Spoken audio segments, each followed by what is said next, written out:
Last week we started on our Paradox Pseudo Legendary journey, where we gave the pseudos from generation 1 to 3 both a future and a past Paradox form. Today we'll be taking a look at the next 3 generations.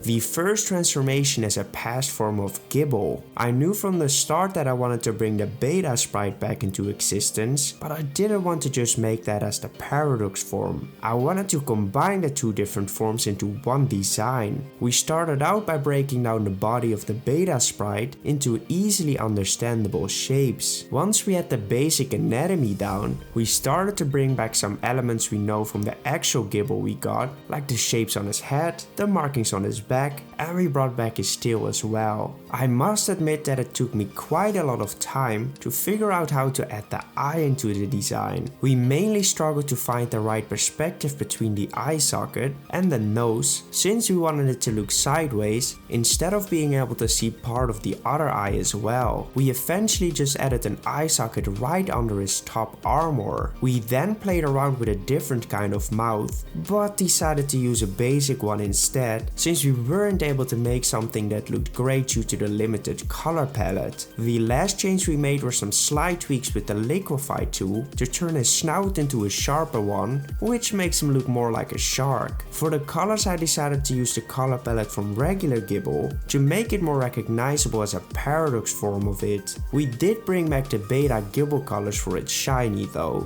Fighting Beta, the Paradox Pokemon. While this Pokemon can stand on just its 2 legs, it loses its balance easily due to the shape of its body. It is known to scutter through warm caves, searching for prey that it can lock its jaw around and then drag them back to its nest to eat them. I genuinely love the fact I was able to not only bring the beta design into reality, but actually combine both designs into something new. I think this shiny definitely adds a lot of potential to this line as well.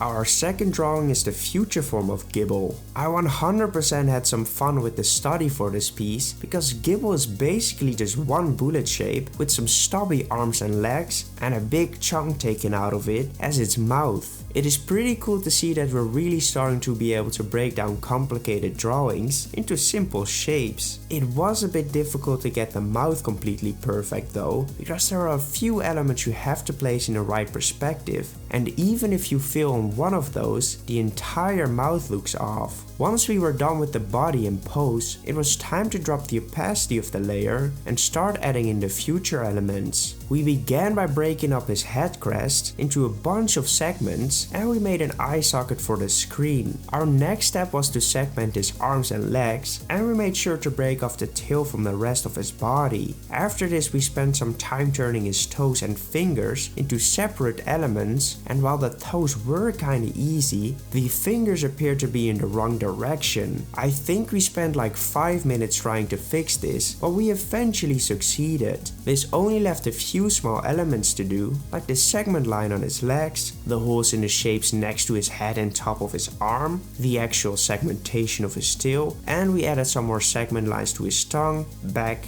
and mouth. The colors weren't different from the regular color palette, and we used a light blue one for the lighted parts, which opened up the ability to turn this thing into a dragon ice type.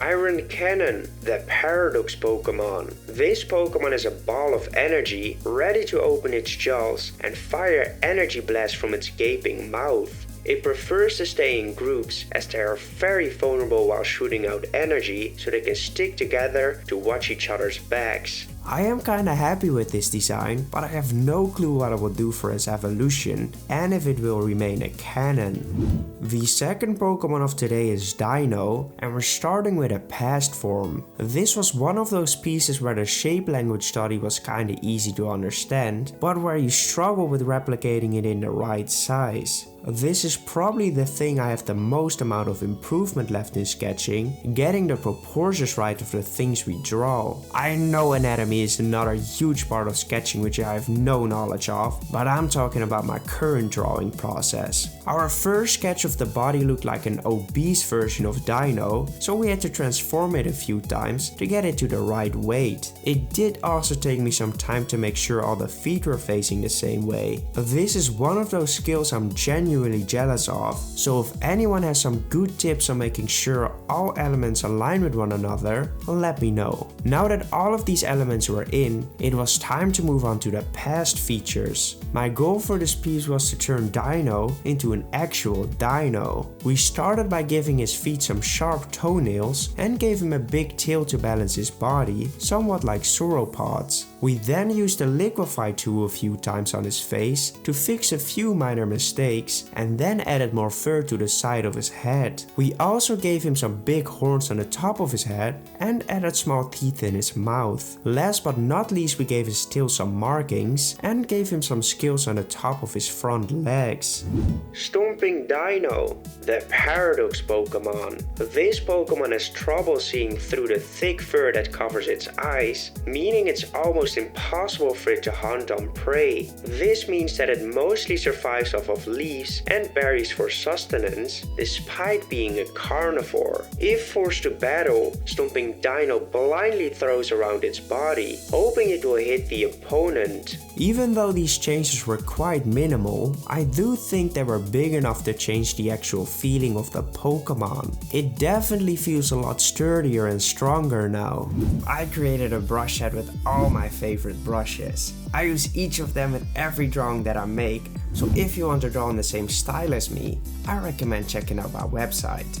For only €5.99, you can get the Procreate brush set, which you will be able to use in Procreate. It includes an amazing line art brush, a highlight brush which instantly makes your pieces look a lot better, and many other fantastic brushes. I also want to have a written down version of how to create Paradox Pokemon. That's why I created this step-by-step guide. It's easy to follow, and I added a bunch more tips you can use while drawing. You will also get the work files of the 2 Paradox Pokemon we created, and I added 2 work files with just a line art so you can practice coloring and shading. This guide is also available for €5.99 on my website, but since I thought you guys might be interested in buying it together with the brush set, I made it into a combi deal for only €8.99 for the both of them. That is a 25% discount, so I know what I would do.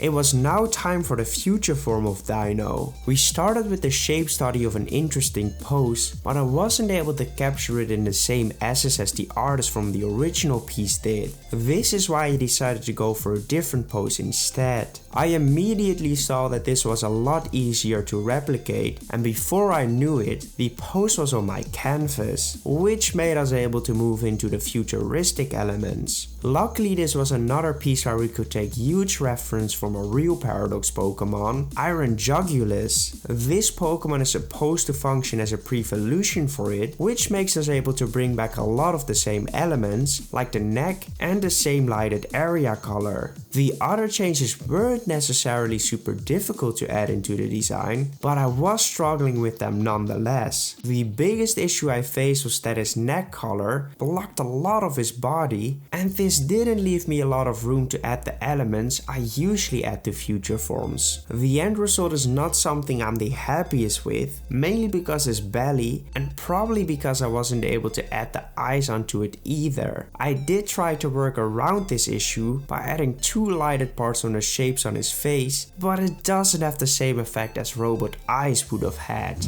Iron Kermit, the Paradox Pokemon. This Pokemon lives in a time where the world is in a constant drought with harsh sunlight. The shades over its eyes act as a filter to protect its eyes from the light. Its neck has a built-in fan to keep itself from overheating from battling and the intense heat. The typing for this piece is Dark Dragon, since the final stage is a dark flying type, but I didn't see this Pokemon as something that flies, so I decided to use this typing until he reaches his final form. For the final Pokemon of today, we're going to start with a past form of Goomy. This piece was incredibly easy to do, but I will say that it was extremely hard to come up with a Paradox form of this Pokemon, instead of it looking like a regional variant. I do think the end result looks more like a regional variant though. My way of trying to make Goomy into a prehistoric version of himself was to change his body into tar and to change his whiskers into more bone looking ones. The reason for this was that falling into a tar pit was a death sentence for any animal who was so lucky to do so. This is why I made his whiskers look like bones, as if it carries around the remains of the Pokemon he trapped in his body. I probably should have added a few more bones all around his body to make this look even more like that is the case, but he does look a lot more natural in this way. For the colors we decided to make his body black, but I did have to be careful to not make it look too similar to Paldean and Wooper, because we already used the same whiskers. So, is this my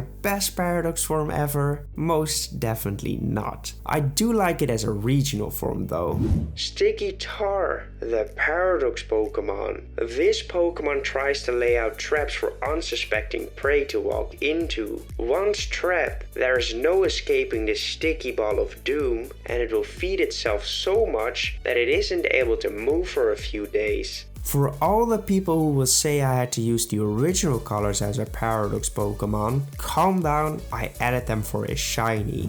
Well, we have arrived for our final piece of today, the future form of Goomy. I can already tell you that I'm much happier with this piece than I was with the past form of it. We started out by adding in the pose, but this was done in only 2 minutes. Afterwards it was time to bring in the futuristic elements again, and we began by adding a screen on the middle of his face. We also gave a bunch of segment lines to the whiskers on the top of his head. We followed that up by making some holes in the circles he has on his cheeks and back. Now that these changes were in, we gave him tracks on the bottom part of his body, as if he would crawl around like a small tank.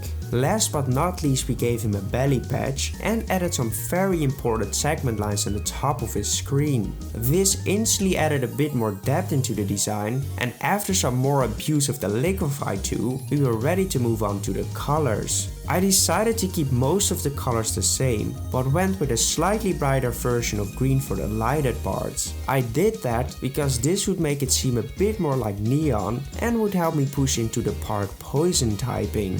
Iron Jelly, the Paradox Pokemon.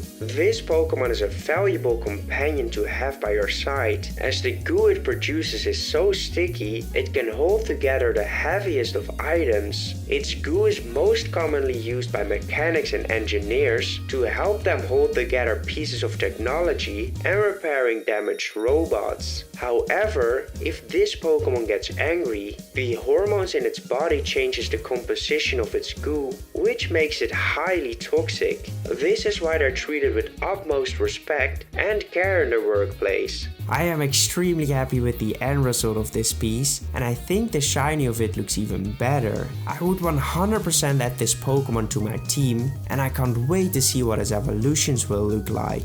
Well, these were the first stage Pseudo Legendaries from generation 4 to 6. Next week we'll be taking care of the last few generations, and we'll have another episode for the Collabo region. Let me know which design was your favorite, and goodbye.